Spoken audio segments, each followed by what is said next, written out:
Am I the asshole for leaving my friend and his 2 kids in another state? So my buddy's wife ran out on him and he was pretty distressed by it, saying he didn't know what to do, he wasn't sure how he was going to raise these kids by himself. I felt bad, so I told him I would move across the country to help him out and help raise the kids. My one stipulation was, if you start dating someone and move them in within the first month of me being there, I would leave the next day. He was buying a new house, I was just helping him raise his kids while he got on his feet, and then after a couple years I was going to move out. Fast forward to us both moving in, and he's been talking to this girl on Tinder for about a month. The first day we move in, he brings her over. I had certain areas of the house I had made arrangements in, organized things the way I wanted, and when he introduced her to me, he said, "These are his areas, don't mess with anything here." As soon as I was out of earshot, she started telling him how she wanted to reorganize those areas. After about a week of her being there, I talked to him and asked, "Did you just decide to move her in here or does she have her own place to go to?" And he said she was going back home that night, and she did.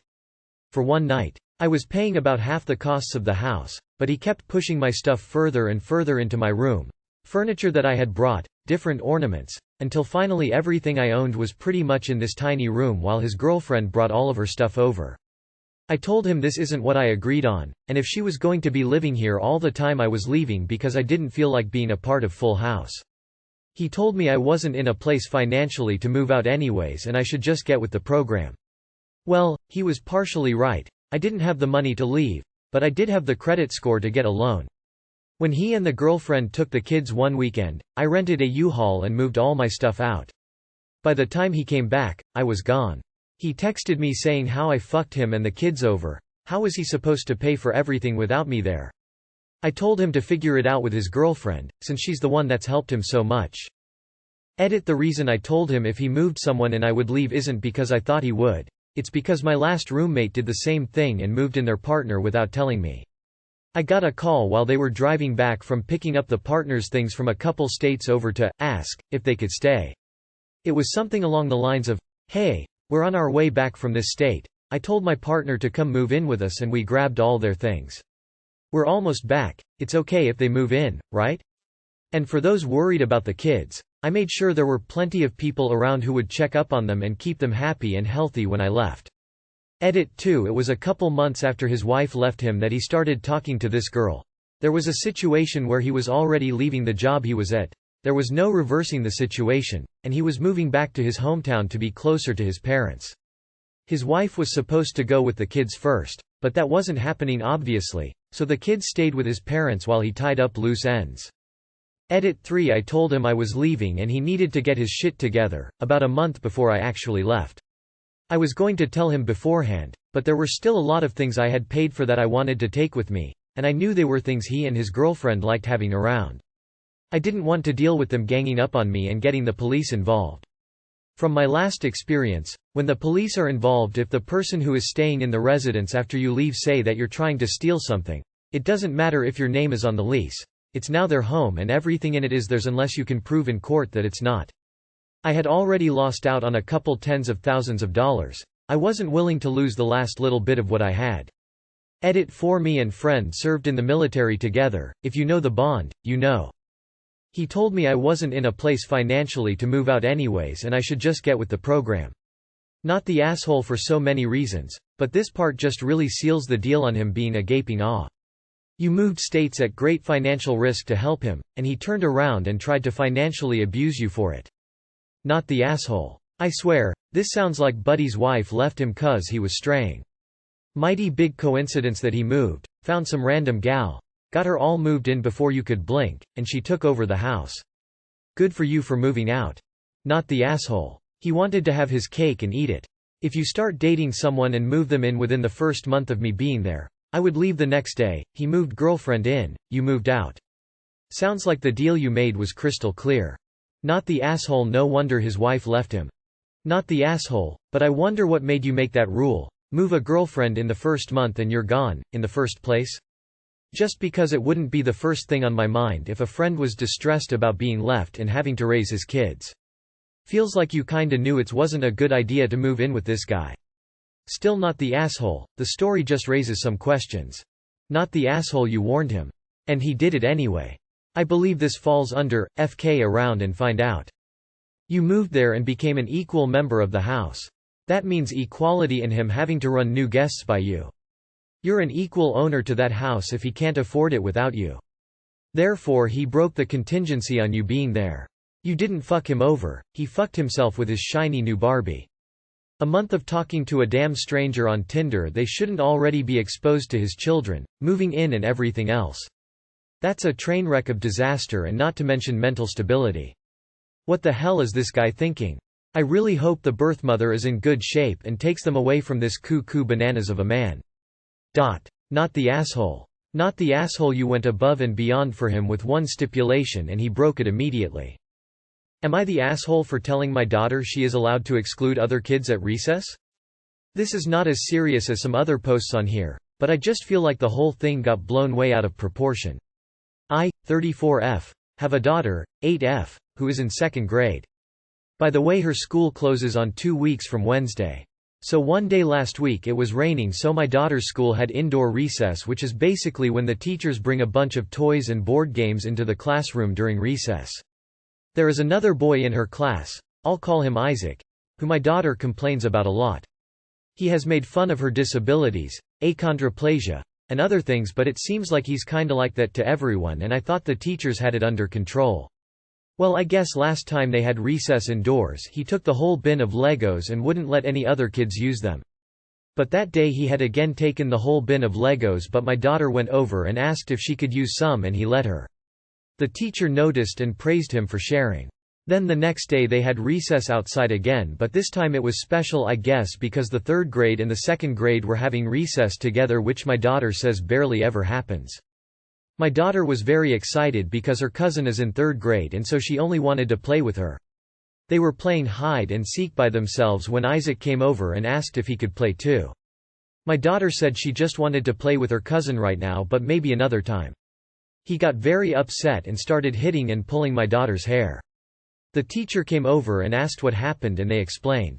The teacher thinks that because Isaac was so nice to her by sharing Legos that she should say yes to playing with him. I always teach my daughter that she doesn't owe anyone anything no matter how nice they are, and I believe it's important to teach these ideals young. But my daughter still said no, and so they got sent to mediation, which is basically where 2 11-years sit down with them and talk through the conflict. But I got a call asking if I consented to the mediation, and I asked what it was for. They said my daughter got in a fight, but that doesn't sound like my daughter, so I asked for more details and they gave the phone to the teacher who told me what happened. I was mad. I said that it should not be the job of my 8yo to reward another 8yo for their good behavior, and she doesn't have to play with anyone she doesn't want to. It would be a different story if it was a big group of kids playing and they left one kid out, but it was just my daughter and one other kid, so I don't think it was a big deal that she said no, and I refused the mediation because I know they were gonna act like their actions were equally wrong and make them both apologize, has happened in the past. But maybe I could be an asshole for not making her include another kid and not letting her do the mediation. Edit for more info. I am not taking it up further with the school. It is almost over and I know it will just cause more problems. For those wondering why I haven't made it a big deal before, I knew the teachers already saw him as a problem child, and every time he had been mean to her he had been scolded or punished. Also, I realized I didn't include this, but my daughter has a lot of other conditions that come with having a CHON, including bowed legs, hydrocephalus, scoliosis, low bone density, heart defects, left lung problems, kidney defects and epilepsy. So after he pulled her hair he was supposed to go to the nurse's office to make sure she was okay, specifically concerning her epilepsy and hydrocephalus, but the teacher said they had to go to the office first. She had them sit in the office for 30 minutes while they called both their parents and only let her go to the nurse after I said no. Luckily, she was fine. Edit 2. Just to be clear, I did speak about this with the principal when it first happened, but I didn't request for anyone to be punished. He did say he would look into why she was not immediately taken to the nurse. Also, the teacher doesn't know all her medical problems, so she probably didn't realize the urgency of getting her to the nurse.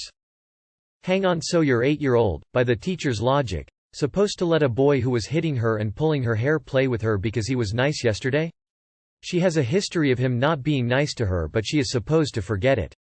You are not the asshole, and well done mom for helping your daughter see that. Edited because I am a nitwit. Not the asshole. This is why a lot of people, men especially, get upset when women deny them. They think just because they were nice, the other person has to be nice back. Or say yes to a date. And if they aren't, then they, the other person, deserves to be hurt or ridiculed, embarrassed. You're teaching your daughter how to stand up for herself and realize that her own decisions are hers to make, and she doesn't have to make them due to societal expectations. She was kind in the denial, and people need to learn how to take no for an answer, and it starts with learning as a child. Not the asshole. This teacher is victim blaming. Your daughter did nothing wrong and is getting blamed for another child attacking her. Your daughter is not responsible for rewarding another child's behavior like you said, she owes nobody anything. Not the asshole. I'm completely appalled by the fact that they are trying to reprimand your daughter for exercising her right to say no, but not the boy who reacted with violence. Absolutely disgusted. Not the asshole. Mediation is what happens when both people can agree to work through an issue together with the support of a community. It is not children telling other children that they are both equally responsible for one child physically assaulting another child for saying no. Your kid wasn't in a fight, she was attacked. Big difference. Mediation does not occur without any adults in the room when children, especially young children, are involved in physical violence. Even hair pulling and especially hitting is a part of the discussion. Hope your kid is okay and doing well. I'm sorry to hear that the school is not taking that seriously. Not the asshole. Your child was assaulted by another child. You need to go to that mediation and start demanding to know what they're going to do to keep your child safe from the child who just assaulted her. And you are 100% right that it's not your child's responsibility to reward another child for basic manners. Not the asshole. Totally bad call on that teacher's part to mediate after a violent attack. The school is treating punching and hair pulling as if those were acceptable negotiation tactics. That teacher is trying to normalize violence. I'd take this to the principal, to the PTHE asshole, and to the school board. Not the asshole. Teach your child boundaries and to stick to them. I was never taught this, and it's made me put myself in uncomfortable and exhausting situations. I wish I was more confrontational. So again, good on you. Am I the asshole for bringing my own food to a wedding? Context. I, 22M, have a medical condition called PKU, in which I can't eat high-protein foods, i.e. meat, dairy, grains, etc. Basically restricted to fruits and veg. COVID restrictions are pretty relaxed in our state now, so my cousin, 27F, I'll refer to as Angie, was finally able to have her wedding, which she had to postpone like many others. My family got an invite, and I'm particularly close with her, so I decided to go. I'm vaxxed and was masked, so don't worry about that. Anyways, oftentimes I take my own versions of the foods being served at parties and gatherings, due to my restrictions. I'll bring cupcakes to birthday parties, meat substitutes like hot dogs, and gluten-free buns to cookouts, stuff like that. Well, Angie sent out the catering list for the reception, and it was a barbecue menu with a local company. Think pulled pork, burgers, hot dogs. Had to read a few times before I figured out there was nothing I could have. No fruits or veggies, potato salad had eggs in it, tortilla chips instead of potato. Strange, but okay, no problem. I talked to the groom. Angie was unavailable at the time, probably dress shopping. And he said it was fine with him if I brought one of the substitutes I had and that he would even pay for it. I thanked him but declined the offer to pay, as a pack of 16 hot dogs costs something around $40, depending where and when you buy it. I cleared it with the caterer and they were more than happy to accommodate grilling some for me. Okay, phew. Still with me? On to the conflict. So the wedding comes along, it's beautiful, big venue, good times. The reception comes along as the food is put out before speeches. I went to the caterer and got my food grilled up. Well, along comes Angie as she sees my Tupperware with the substitute and asks why I brought food to her wedding, seemingly pretty upset. I reminded her of my condition, as people tend to forget since it's pretty rare, and I figured it would calm her down. Nope. She blew up out of nowhere, yelling at me about how I was being inconsiderate, not liking the food she provided, and, how can you try and make my wedding all about you? Husband comes along and tries to calm her down, taking her outside as I go to eat. When it comes time for me to give my speech, Angie takes the mic and instead announces that it's the next person's turn, glaring daggers at me the rest of the day, until I decided to go home early. I'm hurt. I don't see how me bringing food that I can eat makes me inconsiderate and self-centered. It's not like it was getting any attention from the other guests. My hot dogs look just like normal ones after being cooked. I dunno, am I the asshole? Sorry for the long post. I probably threw in some unnecessary information about some events and my diet, but I'm stressed RN. Edit. Wow. I was surprised to wake up to this many comments, so much support. Thank you guys so much for helping me finally get a level head. It's really put things in perspective, and I may be cutting off Angie, but I'll still remain close with her husband. I know the package will make it difficult, but we have a friend group that goes drinking once or twice a week, which Angie isn't a part of, so if anything it'll be just that. Then again, she's never acted this way before and normally is such a sweetheart. I'm tempted to give the benefit of the doubt. Also, thanks to those who kind of helped clarify the condition to others. Long-winded explanation here. PKU means my body doesn't break down the amino acid phenylalanine, Phe, properly. If I have too much Phe, it can cause severe and permanent brain damage. So no high-protein foods such as meats, dairy products, eggs, soy, lentils, grains, fish, and more. Basically just fruits and veg, as I said. That's why you see little labels on diet soda cans and gum packs that say, phenylketonuria, contains phenylalanine. It's a lifelong condition, but I'm on a medication, Palynziq, for it currently that should allow me to eat relatively normally once my body accepts it. Not the asshole, she was totally out of line and in bridezilla territory. If I was the bride I would feel badly that I hadn't thought to accommodate a guest. Not the asshole. Wow, your cousin had some misplaced anger. I'd find out what it should have been directed at when you receive your apology. This could be completely turned around. I thought we were so close, but you didn't add one thing to the caterer's menu that I could eat. On a side note, it was very nice of her husband to offer to pay for your food. Good luck mending this relationship if that's something you want. Not the asshole. You have a medical reason why you can't eat the food she provided. What did she want you to do, go hungry while all of her other guests were being fed? She was extremely out of line not accommodating you in the first place and making sure there was food there for you to eat, and then blowing up on you for bringing food when her own husband said it was fine. Angie sounds insufferable, to be honest. Not the asshole, you didn't presume anything, you cleared it with the groom and the caterers. My aunt by marriage had a nephew with PKU, and at picnics and celebrations when we were kids, we all knew not to eat Matthew's special food. It is not your problem if the bride and groom don't communicate effectively. Not the asshole, your cousin was being downright inconsiderate of you and your medical issues. You bringing food, that you could actually eat, with ramifications, did not affect her at all. Seems like she was having a bridezilla moment and was upset and embarrassed that she didn't actually take her guests' needs into account when she was going her wedding planning. Plus you cleared it with her husband. If he didn't relay the message, that's on the two of them. You deserve an apology because at the very least she doesn't take you condition seriously, at worst she does and does not care. She wanted her wedding her way, damn how it hurt or affects others. Not the asshole, PKU is an extremely difficult to cater for disease. I'd think she'd be grateful you were so kind and accommodating for yourself. Don't listen to her crap. Not the asshole at all. You have a dietary restriction, you quietly handled your own food and you got the groom's blessing. Not your fault if he didn't relay the message. Honestly, your friend is a bad friend. What would she rather you do? Get sick or starve at the wedding? She's being 100% unreasonable. Not the asshole, you literally couldn't eat the food she provided. You had a medical reason for it, you weren't just being a picky eater. Am I the asshole? Renting an Airbnb room in our house. My housemates are mad for this, but I don't think they're listening. I share a house with 3 girls.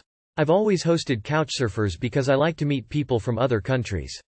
My housemates were happy with that and we had many people stay. Recently, I thought, why not rent on Airbnb, if people want to stay here? Of course it should be better than CS, so I decided to do up the room at the top of the house. In the old days it was a maid's room, so it's small, but big enough to sleep in, and we don't use it. I put in a lot of work cleaning it, put the spare mattress there and some decorations to make it pretty, and advertised it on Airbnb. I'm not trying to gouge, so I made it the lowest price allowed. We had our first guests stay a few weeks ago. My housemates assumed they were couchsurfers and were fine. Everything was normal. Someone saw my listing and told my housemate. They called a meeting and said I can't do that without asking. I don't think this is really correct, because I'm the only person on the lease, they're not, because they're not citizens. I have more responsibility for the house, so I should have more say in it, and besides, they were happy to have guests before. They all got angry, said I was trying to profit off them and why didn't I share the money. I would have next time, I just hadn't decided if it would work out yet. I didn't think it was wrong to keep the first guest's payment at least. I had the idea and organized and did the work. I'm happy to give the money to bills if I continue, but I think the first payment is fair for me to keep. I assured them all this, but they didn't believe me. I think they should have some faith in me. I didn't handle it perfectly, but I think it's really unfair to just assume the worst of me. I do think that I should get a bit more of the money myself, since I'm organizing it and I have a right to make a little something from figuring out how to use an unused room in my house, when no one else is using it at all. Then they said they don't want Airbnb at all, that it's not like CS and it's wrong to charge even minimum price for that room. But if we have people stay anyway, why not? It's not the best room but they choose to stay there, it's not wrong at all. I'm offended they think I'm scamming when people literally choose to pay. They said they don't want to deal with paying guests, they're not going to host like that. That's fine, they don't have to. I will do it. Also I think isn't only their choice. It's my name on the lease, technically I am in charge of the house. AL significant other, they're all from well-off families and high-pay jobs. It's easy for them to pay rent. They don't understand it's harder for me and I have family to look after. I have to hustle to get anywhere and I should be able to if I can, but they just don't get it because they never had to. I do understand they're annoyed, but I think now they're just being petty, unfair and frankly just privileged to say I mustn't use the room. Am I the asshole? Edit. I get it. Everyone is saying I've been I'll listen. But many people are saying it's because of having strangers in the house, and I know what you're saying, but we already had strangers in the house when we hosted couchsurfers and my housemates were fine with that and already agreed to that part. And on the money part, one said I would put most of it to the bills, to reduce all our costs, so I didn't see why they should be so against it unless they're just being mad I didn't tell them the first time. Which I understand, but I thought they could have been more open to the benefits and not assume I'm scamming them. You are the asshole. The other people paying to live there have a right to say whether or not they'd like strangers to stay there. You've made this decision to let strangers into shared accommodation and assume the others will be fine with it, not setting them straight on that these were not couchsurfers. You are the asshole. Having couchsurfers over without your housemates' approval is already sketchy. Actually renting out, and receiving money, for renting out a room in your shared house without your housemates' approval, or even knowledge, is definitely crossing the line. Will those guests be using your shared facilities? Meaning, kitchen, bathroom, etc. The use of those facilities will cost money as well. Your housemates share in the cost for the utilities used by your guests without sharing in the proceeds. If your housemates agree to continue this, you can ask a higher share of the proceeds for doing the administrative work, but if even a single person in your room is against paying guests staying in their house, you cannot be doing this. You put a strange in the house and that not always is a good idea. You are the asshole. This is the sort of thing that everyone has to agree on. You are the asshole. Consent given once for one specific situation, in this case couch surfing, does not mean consent for every future even vaguely similar situation. You didn't communicate with them, you just decided and did it. You say you only planned to keep the money the first time as compensation for your work, but you didn't tell them. Don't you see how this might look like you tried to cheat them and are now backpedaling because they found out? Also, they might have helped you set up the room too if you'd asked, so keeping the money because you didn't help, when they didn't even know it was an option, is sketchy as hell. I was between you or the asshole and but going with you or the asshole is despite their attitude you shouldn't have made this decision before talking with your flatmates. It does feel sneaky that you saw an opportunity to profit and did it covert behind everyone's back. You are the asshole. You didn't tell them it was an Airbnb situation first and foremost because you're taking advantage of your foreign roommates. You are the asshole. It is their home regardless of lease and you should have discussed it with them. Further to that, I doubt you are doing it legally. I hear a lot of stories about getting in trouble for turning rooms in rentals into Airbnbs. It is not your house and you have no right to profit from it. Not to mention insurance?